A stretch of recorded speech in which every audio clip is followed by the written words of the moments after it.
या दोन्ही बातम्या अगदी सविस्तरपणे आपल्याला जाणून घ्यायच्या आहेत। स्थानिक स्वराज्य संस्थांमधील ओबीसींच्या राजकीय आरक्षणाचा मार्ग अखेर मोकळा झालाय। सर्वोच्च न्यायालयाने बांठिया आयोगाच्या शिफारसी स्वीकारल्या असून त्यानुसार निवडणुका घेण्याचे आदेश दिलेत। येत्या 2 आठवड्यात निवडणुका जाहीर करण्याचे आदेश कोर्टाने निवडणूक आयोगाला दिले। निवडणुका घेण्याबाबत कोर्टाने स्पष्ट केल्याने महानगरपालिका आणि इतर राज्यातील निवडणुकांचा मार्ग मोकळा झालाय।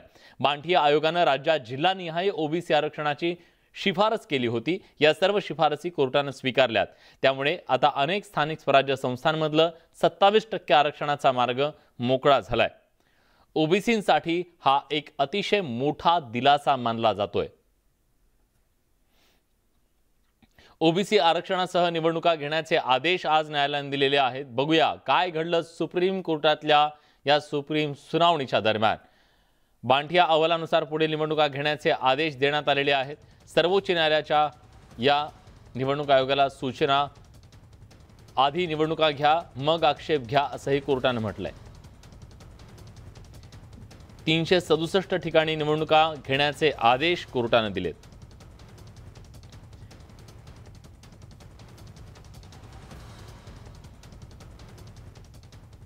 पण अनेक ठिकाणी ओबीसी आरक्षणाला कात्री लागलेली आहे।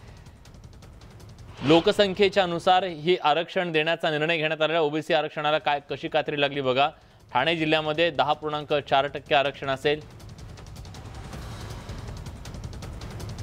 मुंबईमध्ये 20.5%, पनवेलमध्ये 25.2%, मीरा भाईंदरमध्ये 18.4%, चंद्रपुरात 22.9%, कोल्हापुरात 23.9%, नागपुरात 22.7%, परभणीमध्ये 17.9%।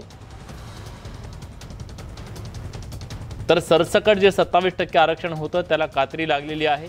लोकसंख्येच्या नुसार हे आरक्षण बहाल करण्याचा निर्णय घेण्यात आलेला आहे आणि त्यामुळे राज्यातल्या विविध जिल्ह्यांमध्ये त्या जिल्ह्यातल्या लोकसंख्येच्या नुसार हे आरक्षण असणार आहे। खरं तर पेच हाच निर्माण झाला होता की राज्यातल्या अनेक जिल्ह्यांमध्ये जिथे ओबीसींची लोकसंख्या अतिशय कमी आहे, कमी लोकसंख्या असताना सुद्धा त्यांना 27% आरक्षण दिलं गेलेलं होतं आणि त्याच मुद्द्यावरती आक्षेप घेण्यात आलेला होता। आक्षेप हा सुद्धा होता की काही जिल्हे असे आहेत जिथे ओबीसींची संख्या जास्त आहे पण त्यांना केवळ 27% आरक्षण मिळालेलं आहे। त्यामुळे लोकसंख्येच्या तुलनेत ते आरक्षण मिळावं अशी मागणी सातत्याने केली जात होती आणि लोकसंख्या, जातनिहाय जनगणनेची लोकसंख्या नोंदवली जावी अशी सुद्धा मागणी या निमित्तानं समोर आलेली होती। मोठं राजकारण गेली काही दिवस महाराष्ट्रामध्ये सुरू होतं, आरोप प्रत्यारोप सुरू होते, पण अखेर या सगळ्यावरती आता पडदा पडलाय असं म्हणावं लागेल। ओबीसींचं राजकीय आरक्षण जे धोक्यात आलं होतं ते त्यांना पुन्हा बहाल झालंय।